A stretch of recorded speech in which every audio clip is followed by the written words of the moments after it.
E nderuara zonja Saranda Bogujevci, Ministre e Kulturës dhe Turizmit, i nderuari zotëri Andin Hoti, Ministër i Punës, Familjes dhe Vlerave të Luftës Shqiptare, i nderuar zotëri Adheja Temi, Drejtor Ekzekutiv i Institutit për Krimet e Kryera gjatë luftës në Kosovë, i nderuar i profesor Arben Hajrullahu, Rektor i Universitetit Prishtinës, të nderuar përfaqësues të institucioneve,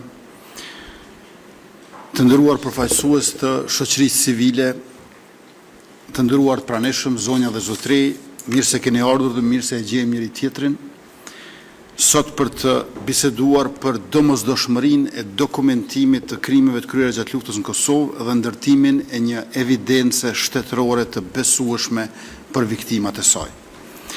Kjo detyrë jona lidhet me kujtesën, me drejtësinë, me dinjitetin e viktimave dhe me mënyrën se si Republika e Kosovës e ndërton raportin e saj me të kaluarën dhe me të ardhmen.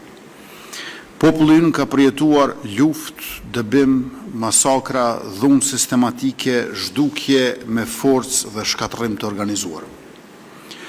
Këto nuk janë kujtime të largta dhe as tema që mund të mbyllen me kalimin e kohës. Janë fakte historike, politike dhe njerëzore, që kanë përcaktuar jetën e mira familjeve dhe rrugën e shtetit tonë drejt lirisë. Krimet e Serbisë në Kosovë, karakterin dhe përmasat gjenocidale të dhunës shtetërore dhe përpjekja për të zhbërë praninë shqiptare nga vendi ynë kërkojnë trajtim serioz, institucional dhe të vazhdueshëm. Nuk mjafton që ne ta dimë se çfarë ka ndodhur, duhet ta dokumentojmë, duhet ta verifikojmë dhe duhet ta ruajmë. Duhet ta bëjmë të qasshme për drejtësinë, por edhe për brezat që do të vinë pas nesh. Me këtë bindje, në nëntor të vitit 2023, Qeveria e Republikës Kosovës e themeloi Institutin për krimet e kryera gjatë luftës. Për më shumë se 2 dekada janë bërë punë të rëndësishme nga institucione, organizata vendore ndërkombëtare, studiues, aktivist, familjarë të viktimave dhe njerëz të cilët i kanë ruajtur dëshmit shpesh herë në kushte shumë të vështira. Ajo punë meriton mirënjohje, instituti është ndërtuar mbi atë bazë, detyra e tij është ta forcojë, ta sistemojë dhe ta institucionalizojë këtë trashëgimi. Instituti përveç se është një strukturë shtetërore, përfaqëson edhe ndërgjegjen tonë kolektive, duke kthyer dhimbjen në kujtesë, kujtesën në dëshmi, dëshminë si kusht për drejtësi dhe drejtësinë në themel të paqes.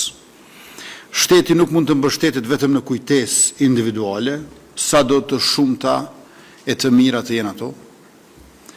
Kujtesa është e çmuar, pra ajo duhet të mbrohet me dokumente. Emrat, datat, vendet, dëshmitë, burimet, arkivat dhe provat duhet të lidhen në një sistem të besueshëm. Vetëm kështu e vërteta bëhet e qëndrueshme ndaj mohimit, relativizimit dhe propagandës.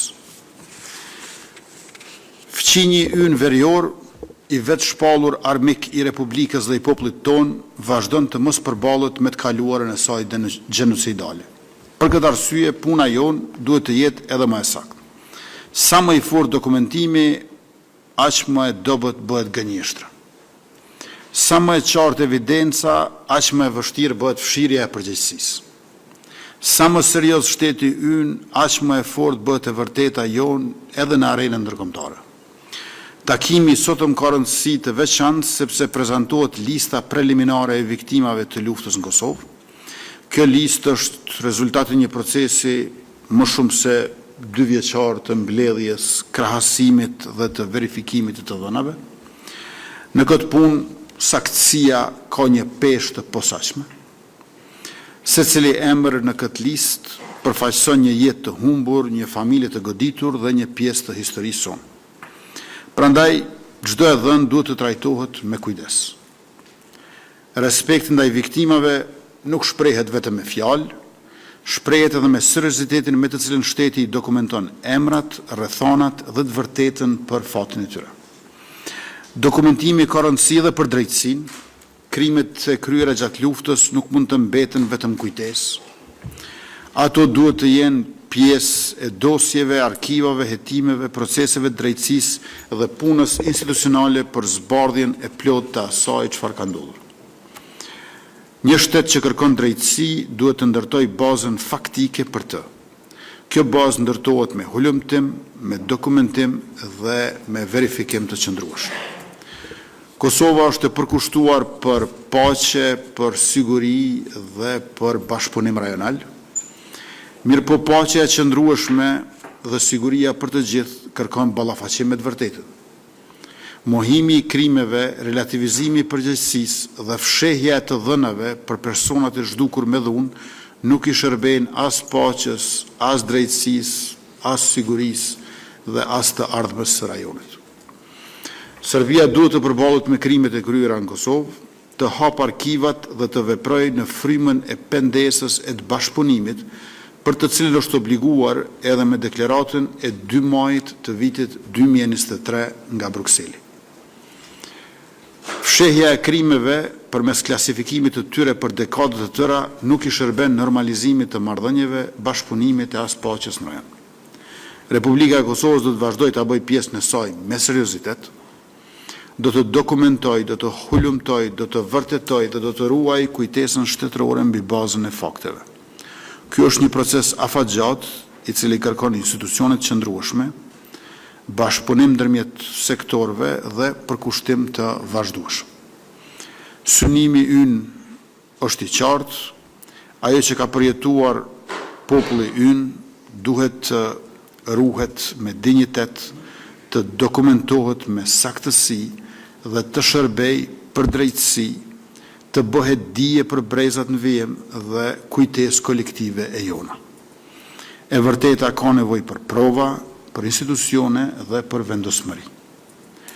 Për praninë tuaj, për punën që keni bërë deri më sot dhe për kontributën që do ta jepni në këtë proces, ju faleminderit të gjithëve.